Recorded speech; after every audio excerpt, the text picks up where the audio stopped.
The leader of the Russian Wagner mercenary group, Yevgeny Prigozhin, called on Ukrainian troops to withdraw from the Ukrainian city of Bakhmut on Friday. Wagner showered artillery on the final access route to the Ukrainian town of Bakhmut. This move brought Russia closer to its first victory in half a year after the war's bloodiest battle. Yevgeny Prigozhin said Bakhmut city was almost completely surrounded by Russian troops. A bridge in the town of Kromov, which is nearest to the town of Bakhmut, was damaged by Russian tank shelling. Wagner left only one road open for Ukrainian troops to leave Bakhmut city. Units of Wagner's private military company are practically surrounding Bakhmut, Wagner boss Yevgeny Prigozhin said in a video posted on Telegram, quoted from OFF. "Only one exit route remains," he said. "Wagner is closing access," he continued. Yevgeny Prigozhin asked Ukrainian President Volodymyr Zelensky to order his troops to withdraw from Bakhmut in order to save their lives. In the video uploaded on Wagner's Telegram, 3 Ukrainian civilians who were arrested for fighting, namely one old man and 2 boys who asked to be allowed to go home, were seen. He also asked Zelensky to allow children and the elderly to leave the city. "I appeal to the President of Ukraine. If previously Ukrainian professional soldiers fought with us, today we see more and more old people and children," said Yevgeny Prigozhin. "They fought, which shortened their life in Bakhmut, lasting only 1 to 2 days on average. Give them a chance to leave the city," he added. The day before, Yevgeny Prigozhin released another video showing his fighters inside Bakhmut. Ukrainian troops remain in the town of Bakhmut. On the other hand, Ukrainian troops are working to repair damaged roads.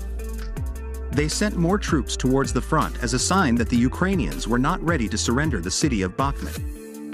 The commander of the Ukrainian ground forces, Alexander Syrsky, visited Bakhmut on Friday for a briefing with local commanders on how to increase the defensive capacity of the frontline troops. To the west of Bakhmut, Ukrainian troops were digging new defensive trenches. The commander of the Ukrainian drone unit active in Bakhmut, Robert Bravda, said his unit had been ordered by the Russian military to withdraw immediately. He said he had been fighting there for 110 days. Both sides say they have inflicted heavy losses on Bakhmut.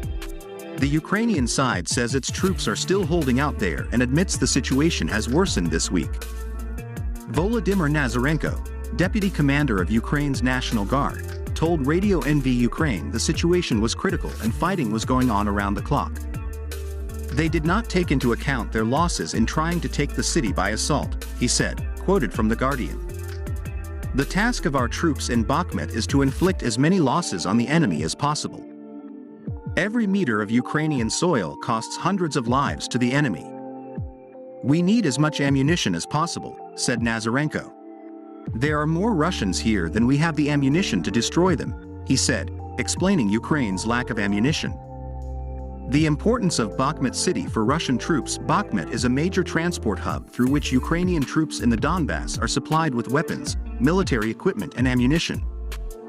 A victory at Bakhmut will give Russia its first major prize of a winter offensive after mobilizing hundreds of thousands of reservists in 2022.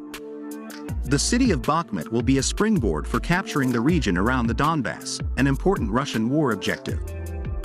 Ukraine says Bakhmut city has little intrinsic strategic value. But to take the whole of Bakhmut city, Ukraine needed a large force to determine the course of the war. Ukrainian troops have now been holding out for the last 3 months in the town of Bakhmut. Hungary emphasized that Europe really needs NATO, but without the United States. Hungarian Prime Minister, PM, Viktor Orban said last Thursday that Europe needed its own military bloc, namely NATO, which is free from the influence of the United States, US. That's because, according to him, the US is only dragging Europe into a conflict that cannot be won and risks turning into a global war. The solution is European NATO, Orban said. Quoted from the Russia Today page, Friday he also emphasized that the US desire to further expand its influence was the cause of tensions between Western countries and Russia. Russia is concerned about NATO expanding further east into Ukraine and Georgia, Orban explained. This statement refers to a conversation he had with Russian President Vladimir Putin just weeks before the current conflict between Russia and Ukraine broke out in late February 2022. Putin told me the problem is with the American missile bases in Poland and Romania, as well as the possible expansion of NATO in Ukraine and Georgia, said Orban.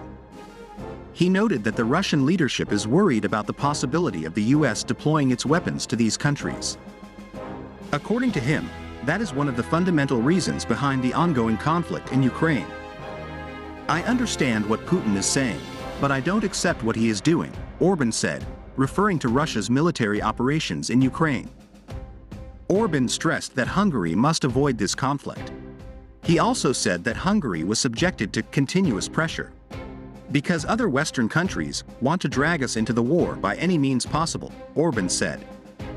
Orban believes that is because the European Union, EU, serves US interests at the expense of its own. Decisions made by Belgium, the European Union, more often reflect American interests than European ones, Orban explained.